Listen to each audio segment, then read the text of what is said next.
Des maires de l'Ouest parisien avec Nicolas Dondry. Bonjour. Bonjour Yael. Bonjour. Nous sommes ravis et heureux de recevoir Yael Braun-Pivet, présidente de l'Assemblée nationale. Merci d'être là parce que vous avez eu une journée assez compliquée hier, on va en reparler dans quelques instants. Vous êtes sans doute la première présidente de l'Assemblée nationale à venir à l'Université des maires de l'Ouest parisien. C'est d'ailleurs la présidente et l'élu des Yvelines qui est là. Oui, tout à fait. Je viens chaque année à l'Université des maires des Yvelines. C'est bien normal. Je suis élue de ce territoire, de la 5e circonscription des Yvelines. J'ai 5 villes dans ma circonscription, dont Sartrouville, et le président des maires des Yvelines et le maire de Sartrouville. Et puis, je suis élue municipale au Vézinay, qui est dans ma circonscription. Je siège au conseil municipal. Donc, c'est tout naturellement que je suis présente aujourd'hui à cette Université des maires. Et effectivement, double casquette, si j'ose dire, triple députée, conseillère municipale et présidente de l'Assemblée nationale. Il n'est pas la moindre des 3 casquettes. Justement, quelles sont les relations entre l'Assemblée nationale et les collectivités territoriales? Vous savez, nous sommes tous des élus. Nous sommes tous des personnes qui avons décidé de nous engager au service de l'intérêt général et au service de nos concitoyens. Et cela à différents niveaux. Et le premier niveau, le niveau de proximité, le niveau de la vie quotidienne, c'est le niveau municipal. Ce sont les maires et ses conseillers qui s'occupent de notre vivre ensemble au jour le jour. Donc c'est un échelon essentiel. C'est celui qui fait que nous arrivons à être dans une société apaisée. Et il est important que tous les élus, finalement, quel que soit leur niveau de responsabilité et leur champ de compétences, soient dans cet engagement collectif pour travailler dans l'intérêt général et donc travailler toujours main dans la main, quelles que soient les couleurs politiques. Et c'est ce que nous faisons dans ma circonscription et dans les Yvelines d'une façon générale. Alors, depuis le vote de la loi sur le non-cumul des mandats, il y a parfois des critiques sur les députés. On dit qu'ils sont hors sol, etc. Et on voit un certain nombre de projets, dont celui d'un député des Yvelines, Carl Olive, qui voudrait revenir sur ce non-cumul. Je voudrais vous demander peut-être votre position personnelle. Est-ce que vous pensez que c'est un débat qui mérite d'être relancé? En fait, il y a plusieurs débats dans celui-là. Vous avez dit, certains pensent que les élus nationaux sont hors sol. On l'a dit. Oui, mais est-ce que c'est vrai? Moi, je ne le crois pas. Moi, je crois que les élus nationaux sont des élus finalement comme les autres, ont des permanences, rencontrent les citoyens, rencontrent leurs maires, rencontrent des entreprises. Ils ont leur vie aussi, leur vie de famille, leur vie personnelle. Ils ont leur vécu.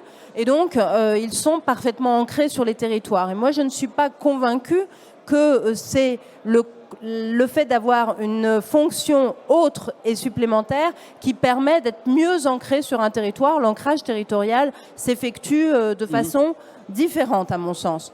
Et la question du cumul, pour moi, est une question qui est derrière nous. Moi, je ne souhaite pas que l'on revienne là-dessus. Moi, je pense, et c'est une conviction profonde que j'ai, quand on exerce un mandat, on doit l'exercer à 100% et être pleinement dédié à l'exercice du mandat que les électeurs vous ont confié. Quand on est député, je pense qu'il y a suffisamment de travail, il y a suffisamment de responsabilités sur nos épaules pour qu'on les exerce à 100%. De la même façon, pour un maire, pour un président de conseil départemental ou pour un président de conseil régional. Je note qu'il y a une petite différence entre les deux présidents des assemblées, puisque j'ai interviewé Gérard Larcher tout à l'heure, qui lui est pour le retour du cumul des mandats. Mais vous savez, c'est bien normal, c'est la beauté de la vie démocratique. Nous, dans le même parti, nous pouvons avoir des opinions différentes, et au sein de nos deux assemblées, nous pouvons avoir des opinions différentes. L'important, c'est que nous soyons toujours dans une démarche de dialogue et une démarche respectueuse. Et c'est évidemment le cas avec chacun des interlocuteurs que vous avez cités. Nicolas Yael Braun-Pivet, depuis ce matin, on entend beaucoup d'inquiétudes dans les couloirs de l'Université des mairies des Yvelines et des Hauts-de-Seine par rapport au coût de l'énergie. C'est le principal sujet qui ressort depuis ce matin aussi sur notre plateau.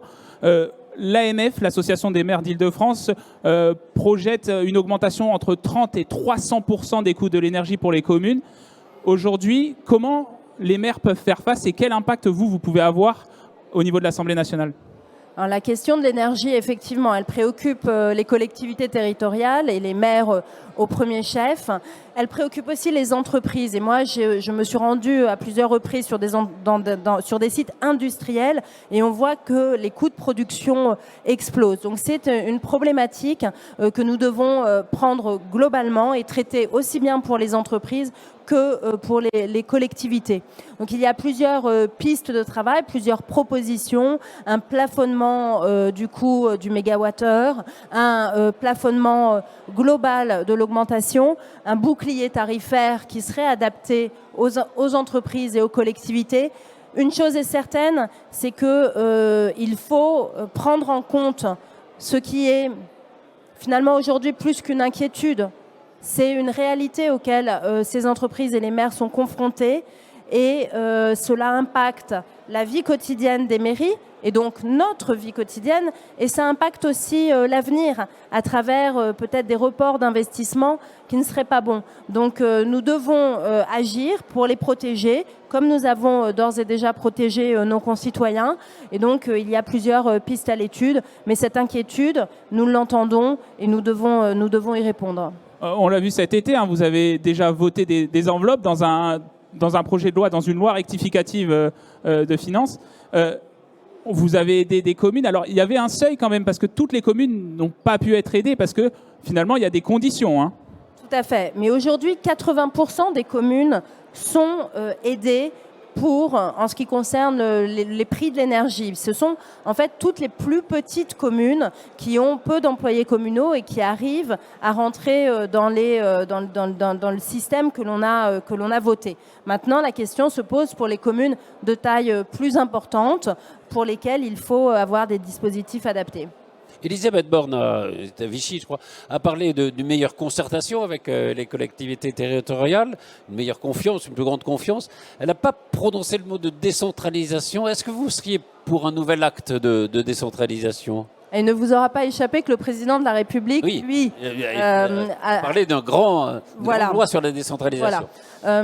Moi, je pense que nous devons aborder ces questions de façon très pragmatique et sans tabou, finalement. Et de regarder quels sont les bons échelons pour prendre les bonnes décisions et surtout éviter tous les doublons, éviter que les uns et les autres finalement marchent sur les plates-bandes du voisin. Je pense qu'il faut beaucoup de clarté parce que nos concitoyens n'y comprennent plus grand-chose dans qui fait quoi et quand. Donc je pense que si nous allons vers un nouvel acte de décentralisation, il devra nécessairement s'accompagner d'une simplification et d'une clarification. Moi, je n'y suis pas opposée. Je pense que ces questions institutionnelles doivent se regarder globalement.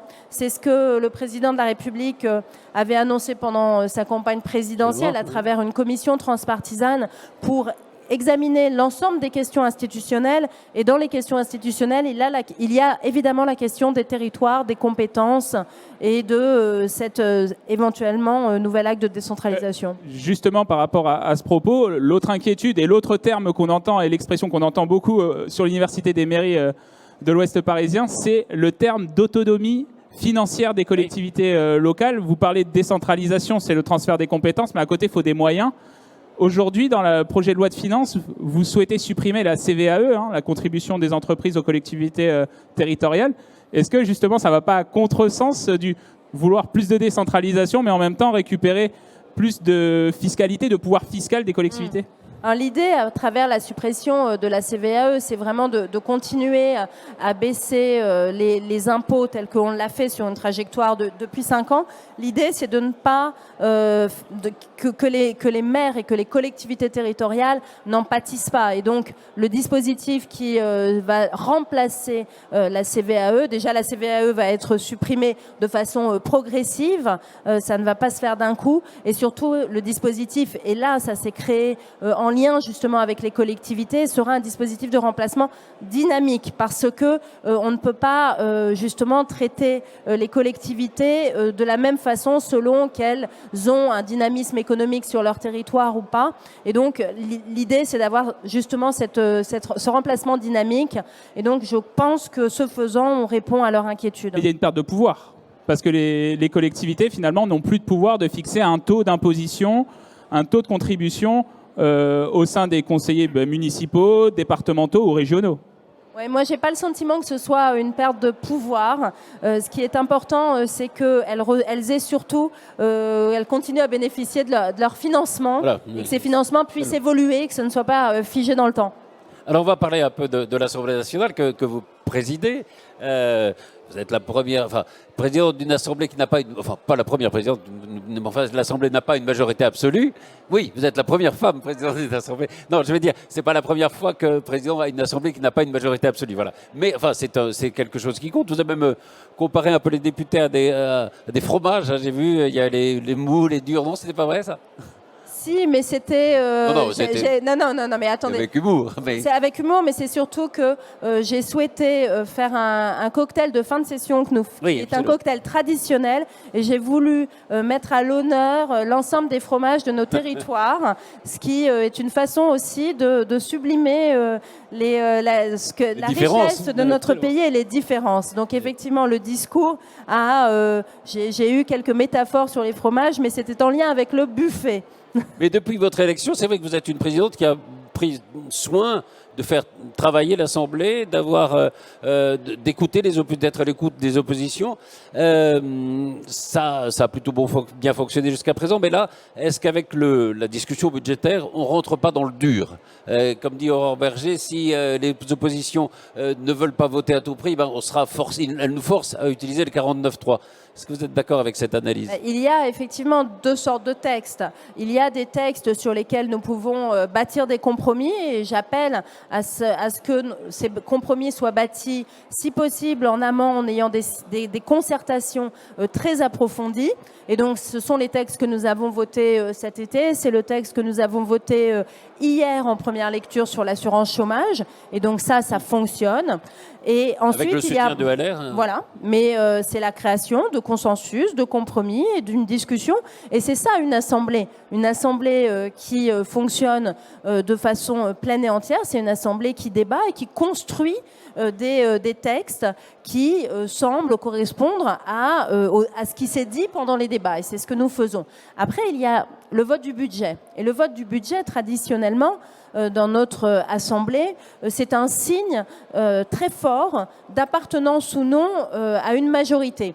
Pour vous dire, le règlement du groupe La République En Marche sous la précédente mandature prévoyait l'exclusion d'un député qui voterait contre le budget. Parce que voter le budget ou ne pas le voter, c'est finalement être pour ou contre les grandes orientations du gouvernement. C'est un acte essentiel. Et donc, le fait que les oppositions ne souhaitent pas, et l'est d'ores et déjà annoncé, souhaiter voter le budget, en fait, est finalement assez logique compte tenu du contexte actuel. Mais ça n'obère pas les accords que nous pourrions avoir sur d'autres textes de fond où là, les débats peuvent avoir lieu et n'engagent pas les oppositions dans une appartenance ou non à une majorité. J'aimerais revenir sur 2 épisodes dans l'exercice de votre présidence à l'Assemblée nationale. La semaine dernière, Aurore Berger pose une question sur les violences conjugales. Elle est incessamment coupée par les députés de la NUPES. Et je reviens sur l'épisode d'hier aussi, la question posée par le député du Rassemblement national au ministre de l'Économie. Le ministre de l'Économie se fait traiter, entre guillemets, de lâche. Qu'est-ce qui se passe dans votre esprit à ce moment-là? Parce qu'on a vu que vous avez suggéré ces 2 situations avec fermeté. Qu'est-ce qui se passe dans votre esprit quand vous voyez ça, en fait? Je suis déçue, pour tout vous dire, parce que moi, je défends chaque député qui siège dans cette Assemblée, parce que chaque député a été élu par les Français et donc est légitime à siéger dans cette Assemblée.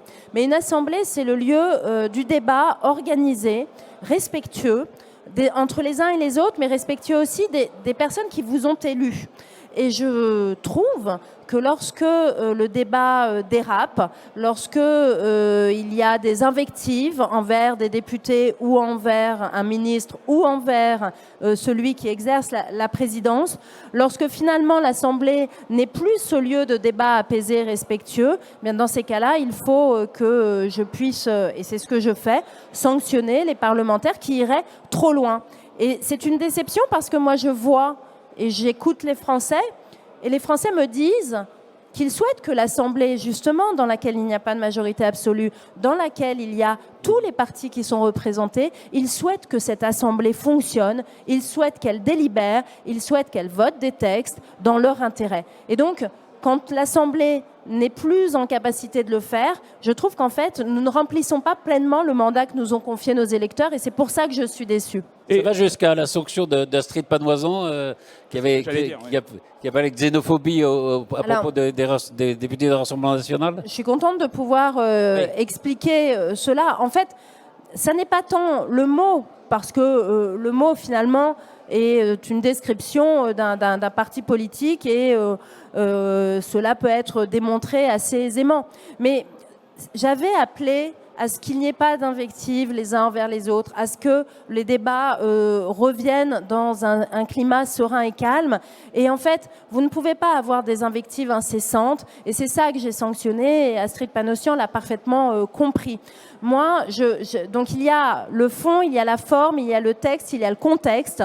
Et nous étions dans un contexte global où il fallait impérativement faire retomber la pression et impérativement que les débats reprennent un cours beaucoup plus apaisé. Et c'est ce que j'ai signifié à Madame Panosyan hier après-midi et elle l'a compris. Votre groupe, hein. Il fait partie de mon groupe, mais mon rôle n'est pas tout à fait, mais mon rôle n'est pas un rôle partisan. Lorsque je préside une séance, il est impératif, et Gérard Larcher, mon homologue du Sénat, ne me démentira pas, d'être dans la plus parfaite impartialité. Et tout le monde a salué d'ailleurs. C'est vous avez fait depuis le début de votre présidence. Parfait. Merci beaucoup. Juste un mot, pardon. Parce que j'ai lu que vous étiez un peu agacé quand on cite les successeurs possibles d'Emmanuel Macron, qu'il n'y ait que des hommes. J'ai lu ça dans Le Monde. Hein. Et alors tout le monde dit, bah oui, parce qu'elle y pense. Il ne faut pas croire tout ce qu'on lit, mais ça, vous le savez parfaitement. Moi, je ne pense qu'à une chose, c'est à faire réussir cette Assemblée nationale. J'ai l'immense honneur de la présider. Je suis la première femme présidente et ma seule mission, c'est de réussir cette présidence et faire en sorte que l'Assemblée nationale retrouve sa place au cœur de notre vie démocratique et dans le cœur des Français. Merci beaucoup. Merci à vous.